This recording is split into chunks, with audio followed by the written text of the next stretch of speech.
So just before the video starts, I wanted to give a quick shout out to what is quite possibly the most apt sponsorship I've ever come across for Vivec.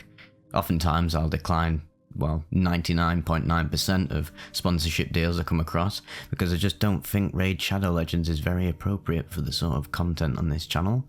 But I know a lot of you like to fall asleep to these report videos, and that's why I thought these COZYSNUG sleep earbuds from LYTMI really are a match made in heaven for this channel and its viewers.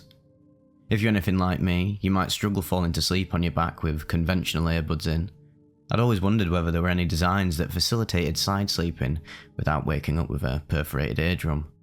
Not only do these earbuds work wonders for side sleepers, they boast high quality audio, are super lightweight and soft with various different sizes of ear wings to pick and choose from, on top of having 21 hours of charge when using the charging case. So, now you can all quickly and smoothly fall asleep listening to me recount the usual litany of mind-bending, reality-shattering experiences that we all know and love. If you're interested, please check out the link in the description, and don't forget to use the discount code Vivec for 10% off your order, valid up until the 9th of December. Anyway, we'll crack on with the video now, but be sure to let me know what you thought of the earbuds if you do end up snatching yourself a pair, and thank you to LYTMI for reaching out, I really appreciate it. Dying and Meeting God. A ketamine trip report by Ketamine. Posted to EARBUDS.org June 3rd, 2005. I was 46 years old when I took enough ketamine to enter the K-hole during a camping trip with some hippies in England. A friend who I know well, a dealer in psychedelics, gave me some K. This experience right here was my first full-on trip into the K-hole.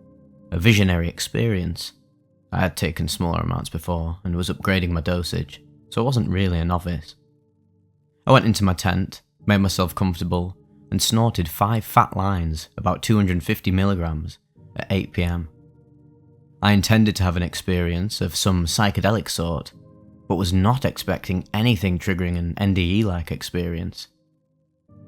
As soon as the horrible taste of the chemical rose in my throat, I lost all awareness of my body.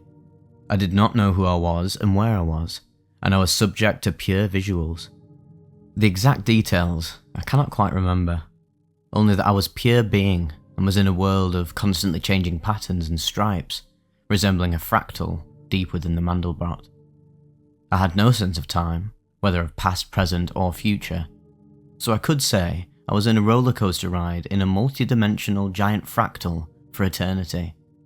And this went on and on and on and on and on and on and on and on and on.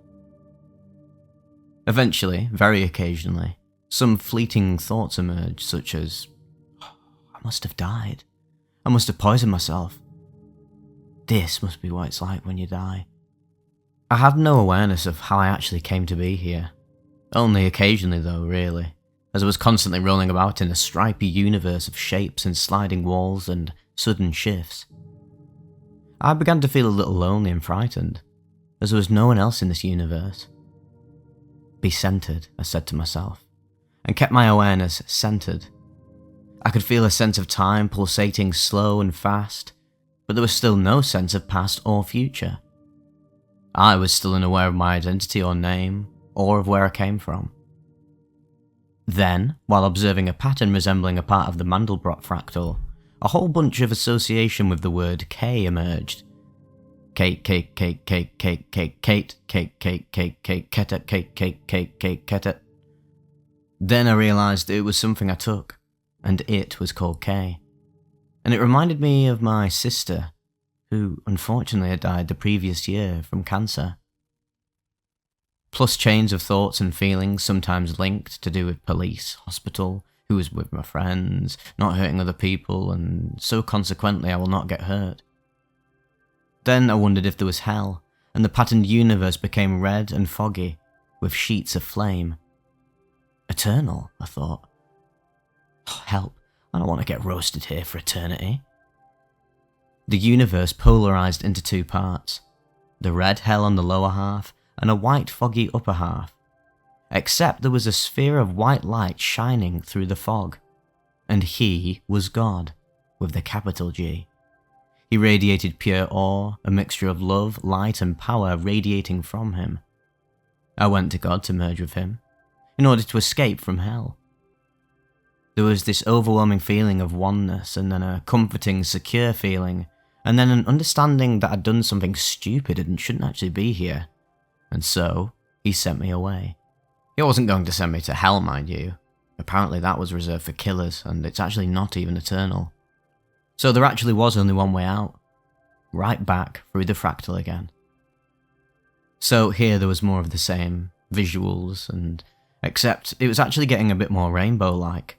It was accompanied by cycles and waves of a wide range of emotions ranging from bliss, serenity, happiness, contentment, to loneliness, anxiety, and fear. I began to be aware of my head, but not the rest of my body, and I was paralysed. I felt my mouth fill with spittle and could not turn my head, so all I could do was gargle. Eventually, bits and pieces were coming together. I was in a tent, but I didn't know where. I recalled my name, I guess. I guess I was at a camp. I was sort of remembering where I was, but not quite. I was able to move a bit, but that's all. I opened my eye, and it was now dark. Surely some time had passed. I wanted to reach out into my bag beside me, but couldn't find it. My hand kept reaching out for the bag, but saw many hands, many bags, and they were dancing all over the place. I didn't know which hand should reach out for which bag. Also, I felt very dizzy whenever I moved my head. If I just stayed still and closed my eyes and see patterns, I felt quite okay. But then I felt sick, so I miraculously unzipped my tent door, stuck my head out and chundered. It was raining heavily now, and there was a mighty flash of lightning and a loud rumble of thunder. I chundered a few more times in like manner. Then I realised that it was at least 2 hours since I'd actually insufflated the K. I decided to go to sleep. I even had this dream that I took a tab of LSD and went on a full-blown trip. I woke and staggered to the campfire, someone was up and we had a cup of tea, and then he said it was about 4 AM. So here's some of my comments on this experience. My spiritual beliefs closely approximates to reincarnation, karma yoga, and developing an inner peace. I commune with the One through visualization. It's a being who is an orb of light that pulses with patterns of lights, sparks, and rays. She is pure love, healing, patience, and many other virtues. She is also he, as they are of both sexes. She can polymorph into Buddha, Mary, or Jesus for the benefit of the visualizer, though it appears that the glowing orb is the most basic form of the One. Also, the One may appear as Buddha or Jesus from the mental and spiritual viewpoint of the perceiver, as the light coming from the One passes through at least 4, as far as I have discovered, layers of spiritual, religious, cultural, and personal filters, and takes on form as the light passes through the perceiver's filters. The grand purpose of life appears to be merging with the One, so that we become one with the One. The more practice that we do in union with the One in this life, and avoid killing or harming people and animals, and just generate love and care, as well as releasing ourselves from all addictions, there is a greater chance of merging with the One after we die.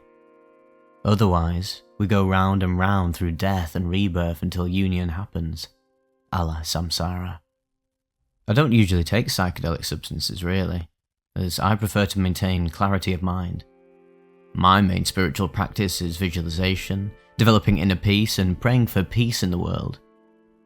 If asked who I worship, I would reply a glowing white orb who is peace and love, and who is called the One.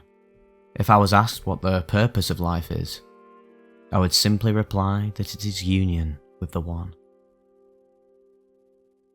Now, I would not hesitate to classify that as one of the most mystical ketamine experiences that I've covered on the channel to date, and anyone who knows me knows that I have a love-hate relationship with this substance. Many beautiful transcendent experiences of no self, experiencing realms of consciousness completely indescribable and blissful, really embodying the definition of the word peace, and then also it ruining my body, my short-term memory, and creating a very destructive loop of addiction. It really is the bane of my life, but also it's a bit like for me, it's now like a toxic ex. Even though I'm not like the worst toxic ex ever, where like it was literally just toxicity from day dot. It was like where you had all these loving experiences of literal love and oneness and being, and then quickly over time the relationship sours, and you make it worse by staying with them. Just the toxicity cascades as you cling to them when you need to let it go. It's definitely one of my biggest struggles in life. So, like the other reports, where I've been featuring the Psychonaut Wiki overview in the commentary section, we'll get straight to it with ketamine. It's a bit interesting. Ketamine, also known as Ket, K, Special K, Vitamin K, Kitty, and others, we call it Spaghettamine where I'm from for some reason, or Kenny, is a classical dissociative substance of the aryl cyclohexylamine class. It is perhaps the best known and archetypal member of the dissociatives, a diverse group which includes PCP, methoxetamine, DXM, and nitrous oxide. The mechanism of action is not fully known, although blocking of the NMDA glutamate receptor is thought to be involved. Developed in 1963 by Park Davis Laboratories, it was originally intended as a replacement for the surgical anesthetic phencyclidine, or PCP. It is now widely used in human and veterinary medicine, typically in surgical and intensive care settings. Recently, it has received a significant clinical research following the discovery that it can rapidly relieve treatment-resistant depression and suicidal ideation. Recreational use was first reported amongst medicinal chemists in the United States in 1967 and became more widespread in Europe in the 1990s, where it gained popularity as an adulterant in ecstasy tablets. Today, it is associated in popular culture with the nightclub and rave scenes. Subjective effects include motor control loss, pain relief, internal hallucinations, memory suppression, conceptual thinking, immersion enhancement, euphoria, and depersonalization and dissociation. The effects are similar to PCP and DXM, but with a shorter duration and a rapid onset. It's known for producing relatively pure dissociation, without as much stimulation and mania as PCP or MXE. Additionally, the effects of ketamine are highly dose-dependent. At lower doses, users report alcohol-like disinhibition and relaxation effects. At higher doses, however, it reportedly produces a hallucinogenic trance-like state called a K-hole that is often described as an out-of-body or near-death experience. So just a little tidbit here, and so many of these K-hole experiences in EARBUDS and online, you'll find that the common comparative experience is actually a near-death experience, and if you are interested in near-death experiences, I highly suggest checking out my near-death experience report. Out of all the hallucinogenic substances that can induce a state of higher consciousness or consciousness beyond the constraints of the human mind, near-death experiences seem to have the most similarity with dissociatives I've found, especially ketamine. It's funny because throughout all my experiences, I've never actually had anything like that. I've had like, not even like a near-death experience. I mean, it sort of was. It was just like a cessation of perception experience. I've talked about it a few times. Check out my video I did a few months ago when I was in Japan. My very worst experiences on ketamine. I'll post that in the description and pop the video up here. So if you want to find more about my experiences in that regard, including the actual detail of how it went down and the effects and how it affected my actual psychology for positive and negative, then yeah, please check that out. But I've never had anything like this. I don't think I can't even relate to any of these near-death experiences that this person described. This is a transcendent experience of dimensions of being that are just completely ineffable. I'm fascinated by reports like these. The way they articulate them is crazy. If I was someone who hadn't had some extremely mental experiences on K that I don't think a lot of people have, although many people do say there's a great Vice documentary or Channel 4 BBC documentary on ketamine addiction, and one of these ketamine addicts said that the beauty of the K-hole is sort of that it reacts to everybody completely differently, so your K-hole experience is going to be rapidly different from another person's. It really is a super versatile substance when it reaches the out of body level. But anyway, back to the Psychonaut Wiki article. It has moderate to high abuse potential. Chronic use, i.e. high dose repeat administration, is linked with compulsive redosing and psychological dependence. Additionally, the health risks of chronic or heavy use are not well studied. However, there is increasing evidence that it can cause bladder dysfunction and some evidence of cognitive and memory issues. It is highly advised to use harm reduction practices if using this substance. Now, I can fully vouch for that. 100% for me, maybe not everybody, but for me, it has definitely had a destructive effect on my cognitive faculties and memory. Short-term memory, definitely. I actually struggle to read books nowadays. My brain is still recovering. I do everything to try and help my brain recover. The main thing you want to do is not do the Ketamine though, because that is what's seriously going to help your brain restore. But I take a lot of supplements that I've studied. I do a lot of studying and research into what nootropics stack and can help neurogenesis and increase, just help your short-term memory out, like huperazine A and lion's mane and bacopa. It seems to have exacerbated my ADHD symptoms. I guess it also affects your dopamine receptors quite badly, especially if you're doing it as much as I was. And to be funny, the funny thing is that I guess I was still addicted, but I wasn't doing it that much. Like I was doing like half gram a day at the worst, which is like an eighth a week. But I know some people who've done 10 grams a day, and you go on the ketamine addiction subreddit, people are doing like 28 grams a weekend. Like, that is, no matter how addicted I've ever been to ketamine, that is just, wow. Quite unfathomable, to be honest. Quite unfathomable. I really feel for these people. It's very, very tragic. It's a tragically understudied substance in terms of its effects on the general youth of the UK. I'm actually going to do a dedicated video talking about this more, so I don't want to spoil it in this commentary section. But yes, if you are going to use it, of course, do all of the harm reduction practices. The main one being, I'm just going to read it here, I forgot what the chemical's called, EGCG, which is a powerful compound that may benefit health by reducing inflammation, aiding weight loss and preventing certain chronic diseases.